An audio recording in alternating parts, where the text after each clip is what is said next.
Hello mga ka-journey, Mike is here. Welcome to another devotion of Journey Mo, Kwento Ko.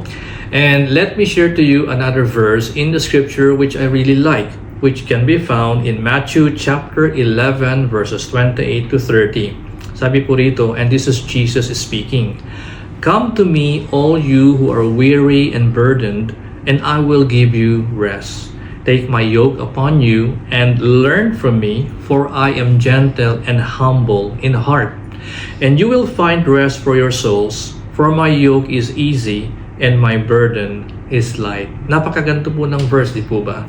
Well, sa buhay ko, may mga panahon o may mga pagkakataon na minsan nakakaramdam ako ng kapaguran, siguro dahil sa labis na pagtatrabaho at maraming sa buhay natin, marami tayong mga inaasam-asam at minsan nakakapagod na rin. Minsan nakakapagpadagdag pa yung mga problema sa buhay, di po ba?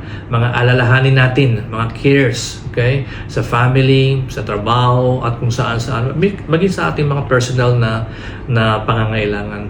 Pero naisip niyo po ba minsan na nakakapagod na, parang gusto ko nang sumuko? Well, hindi po kayo nag-iisa dahil ako rin po ay nakakaramdam niyan. Pero ang kagandahan po, sa kabila ng mga nararamdaman na kapaguran, yung pagiging weary and burdened, meron pong pinangako sa atin nating Panginoong Jesus dito sa Matthew chapter 11 na aking binasa. Ang sabi po niya, "Come to me, all you who are weary."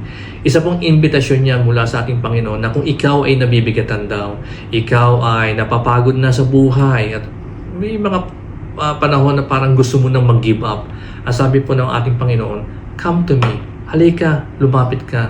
So siguro po may tatanong nyo, bakit nag-i-invite ang ating Panginoon to come to Him? Okay? For those who are weary and burdened. Well, gaya po nga lang sa aking journey sa buhay, nakakaramdam din po ako ng kapaguran, nakakaramdam din po ako ng minsan kahirapan dahil sa problema at maraming alalahanin sa buhay. Pero ang napakaganda pong balita is that every time I feel burdened, I'm always reminded of what Jesus has told us. "Come to me, all you who are weary and burdened." At ang pangako po niya sa atin na ganito, "And I will give you rest." Napakaganda po ba ng verse na binasa ko?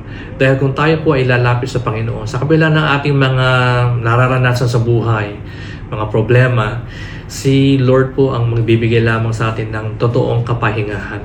Okay, kapahingahan na kung saan ay payapa ang puso mo, hindi ka kailangang mag-alala, hindi ka kailangang mabagabag, because in Him, we can always put our trust. Yan po yung pangako sa atin ng Panginoon.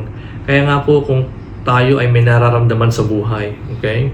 Mga takot sa buhay, fear, worries and doubts. Let me just encourage you today sa ating pong devotion that you come to Jesus. Invitation po niya yan, okay? So if you're weary and burdened, just pray to God, pray to Jesus, and He will give you rest. Rest, hindi lang physical, but rest also emotionally and rest spiritually, which is more important. So, kung kayo ay nabibigatan sa buhay, sa tingin nyo parang nagsasawa na kayo, gusto nyo na mag-give up, lumapit lang po tayo sa ating Panginoon at ang pangako niya, bibigyan kayo ng kapahingahan. Okay? So, let me just lead you in a short prayer. Heavenly Father, thank you for this opportunity to pray for these people who are weary and burdened today. You know what they're going through. Alam mo mga pinagdadaanan nilang lahat. Malamang iba sa kanila ay gusto na ring sumuko. Pero Lord, ang panalangin namin today, bigyan mo kami ng lakas. Bigyan mo kami ng hope. Bigyan mo kami ng faith.